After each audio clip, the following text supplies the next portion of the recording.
आज का फिर 20 क्वेश्चंस आपके सामने हैं। पहला क्वेश्चन से साइंस का, समतल दर्पण द्वारा बना प्रतिबिंब होता है तो इसका आंसर होगा काल्पनिक। क्या होगा? काल्पनिक। ओके, इसी तरह डेली 20 क्वेश्चंस आप लोग याद करते रहिएगा। क्वेश्चन नंबर 2 है आपका, निकट दृष्टि दोष दूर करने के लिए किस लेंस का व्यवहार किया जाता है? निकट दृष्टि दोष दूर करने के लिए किस लेंस का व्यवहार किया जाता है? तो इसका हो जाएगा अवतल लेंस। आंसर क्या होगा? अवतल लेंस। दूसरा है, मानव नेत्र में किस प्रकार का लेंस पाया जाता है? मानव नेत्र में किस प्रकार का लेंस पाया जाता है? तो इसका आंसर हो जाएगा उत्तल लेंस। क्या हो जाएगा? उत्तल लेंस। तीसरा क्वेश्चन से है, विभवांतर मापने वाले यंत्र को कहा जाता है?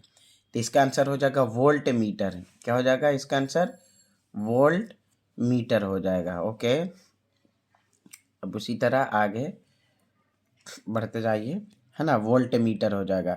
फिर है, आमीटर को विद्युत परिपथ में कैसे जोड़ा जाता है? आमीटर को विद्युत परिपथ में कैसे जोड़ा जाता है? तो इसका आंसर हो जाएगा श्रेणी क्रम में जोड़ा जाता है। श्रेणी क्रम में जोड़ा जाता है। ओके, विद्युत धारा का एसआई मात्रक है। विद्युत धारा का एसआई मात्रक है तो इसका आंसर हो जाएगा एम्पियर। विद्युत धारा का एसआई मात्रक एम्पियर। याद रखिएगा, विद्युत धारा का एसआई मात्रक एम्पियर। किस लेंस के द्वारा सिर्फ काल्पनिक प्रतिबिंब बनता है? किस लेंस के द्वारा सिर्फ काल्पनिक प्रतिबिंब बनता है? तो इसका आंसर हो जाएगा अवतल लेंस। कौन सा लेंस?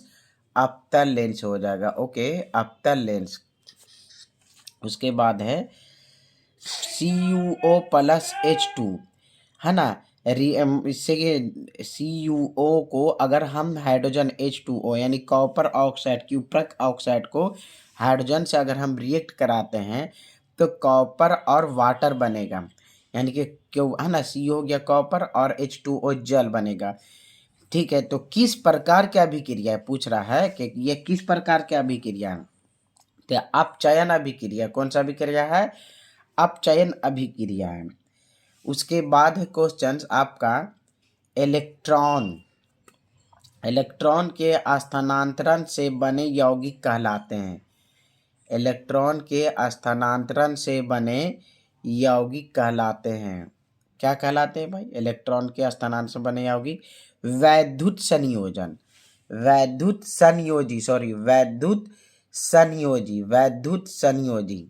उसके बाद है पीतल उदाहरण है। पीतल उदाहरण है तो ये है मिश्र धातु का उदाहरण। किसका? मिश्र धातु का। मिश्र धातु का उदाहरण है।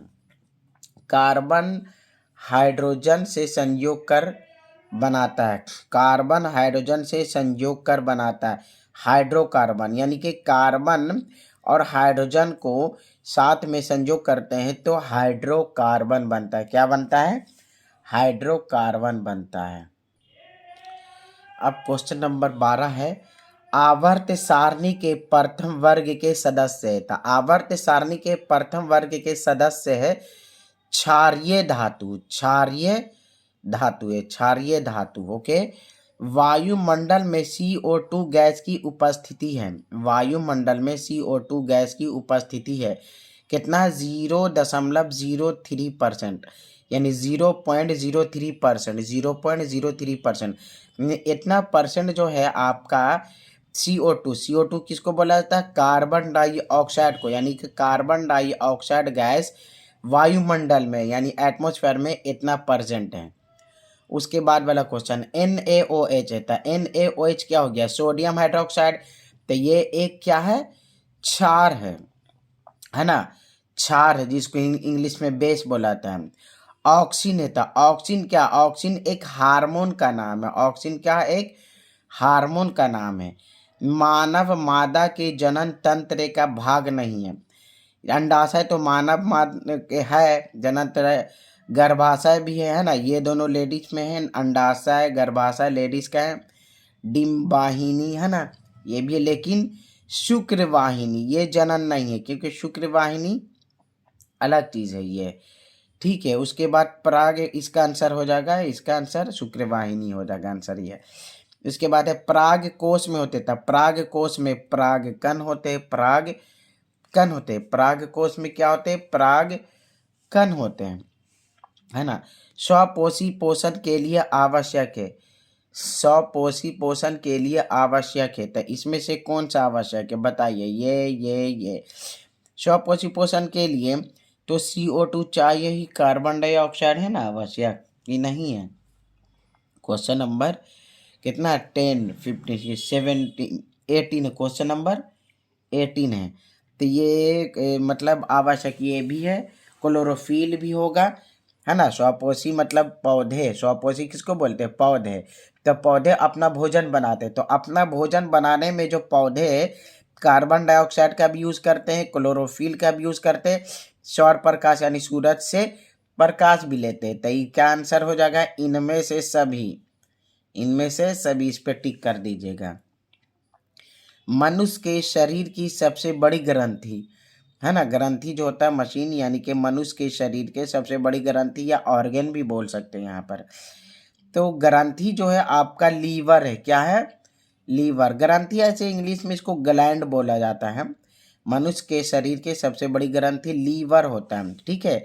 एक चीज़ याद रखिए कि लीवर जो है, लीवर में कोशिका का विभाजन बहुत तेजी से होता है ना, इस लीवर में। अब दूसरा है 20 क्वेश्चन, पादप हार्मोन का उदाहरण है, पादप मतलब हो गया पौधा, हार्मोन का उदाहरण क्या है, तो ऑक्सिन है, क्या है, ऑक्सिन है ना। पादप हार्मोन का उदाहरण क्या है, ऑक्सिन, ऑक्सिन, पादप हार्मोन का उदाहरण ऑक्सिन है। ओके डियर्स, तो आज के लिए भी 20 क्वेश्चंस, नेक्स्ट फिर कल हम 20 क्वेश्चन सेंड करेंगे। ओके, जय हिंद।